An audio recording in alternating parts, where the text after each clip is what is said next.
पाय तुल तुझ्या पायाची बीमार फेडू कसा भांग कसा फेडू फुलपार फेडू कसं पांग कसं फेडू फुकार आलो वंदनेला वंदनेला भीम डोळ्यात मायला आलं वंदनेला वंदनेला भीम डोळ्यात मायना आलं वंदनेला वंदनेला भीम डोळ्यात मायना अरे जय जय जय जय भीम घोषणाला भातरे जय जय जय जय भीम घोषणाला भातरे.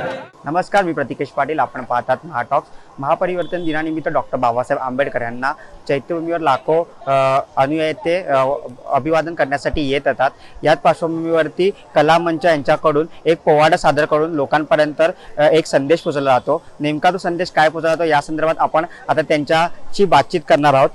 ताई, नेमकं काय सांगाल की तुम्ही आता जो पोवाडा केला जातं त्यामध्ये लोकांना कुठला संदेश पोहोचवला जातो, काय सांगाल?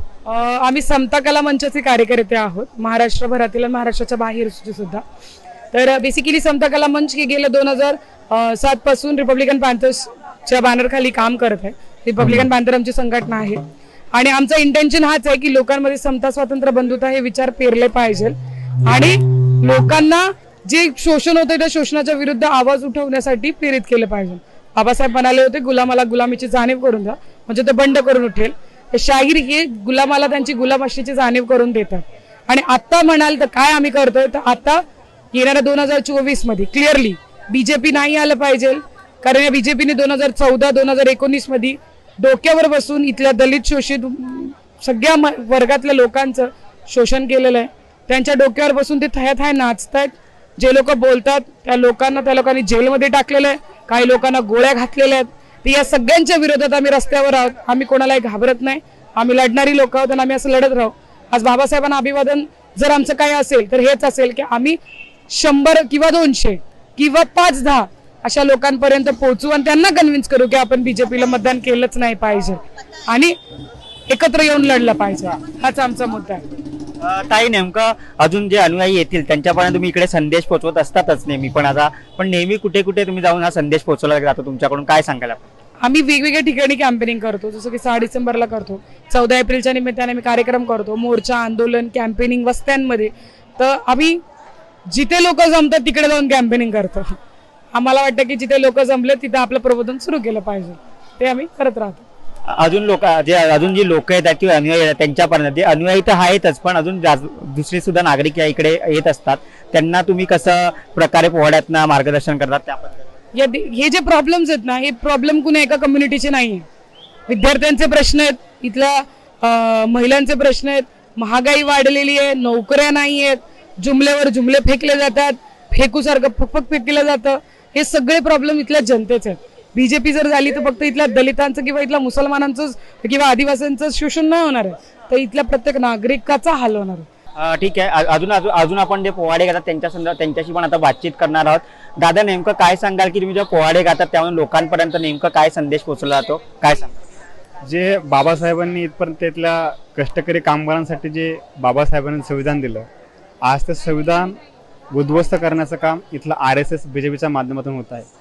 तर बाबासाहेबाला आज खरा अभिवादन असं ठरणार आहे की जर आपल्याला बाबासाहेबांची लोकशाही वाचवायची असेल आणि देशात हुकुमशाहीचं राज्य उद्ध्वस्त करायचं असेल तर येणाऱ्या काळात जे आता संसदीय इलेक्शन येत आहे त्या काळात इथलं नो RSS, नो BJP आणि जे काही देशात संविधानाच्या बाजूने जे लोक असतील ह्या लोकांना घेऊन पुढे गेलं पाहिजे.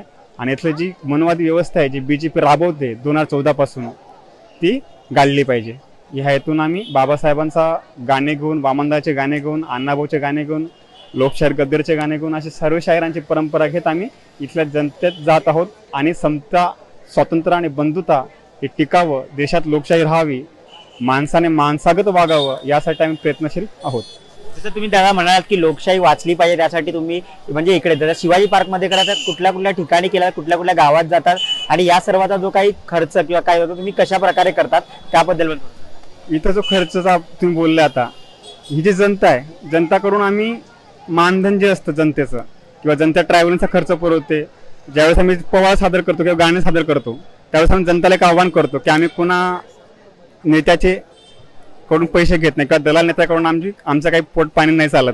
आम्ही जनताचं गाणं गातो, कष्टकरी कामगारांचं गाणं गातो आणि त्या जनतेचा जो कष्टाचा घामाचा पैसा आहे 1, 2, 10, 20 रुपये तो घेऊन चळवळ पुढे गतिमान करतो. म्हणजे इथून जनतेचं गाणं गाणं, जनतेकडूनच पैसे घेणं ह्याच उद्देशानं आम्ही त्या पद्धतीने काम करतो.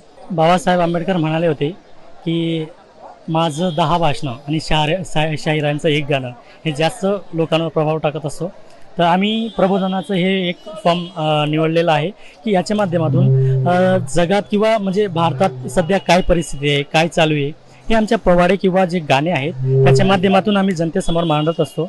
आमचं समता कलामंच हे जे कलापथक आहे हे लोकांच्या थ्रूच चालतं आणि जिथं अन्याय अत्याचार झाला किंवा कुठे ॲट्रॉसिटीज वगैरे घडतात या अदर म्हणजे कुठलेही जर देशामध्ये इश्यू असले, मोर्चे आंदोलनं, त्याच्यामध्ये आम्ही रस्त्यावर उतरून आम्ही संघर्ष करतो.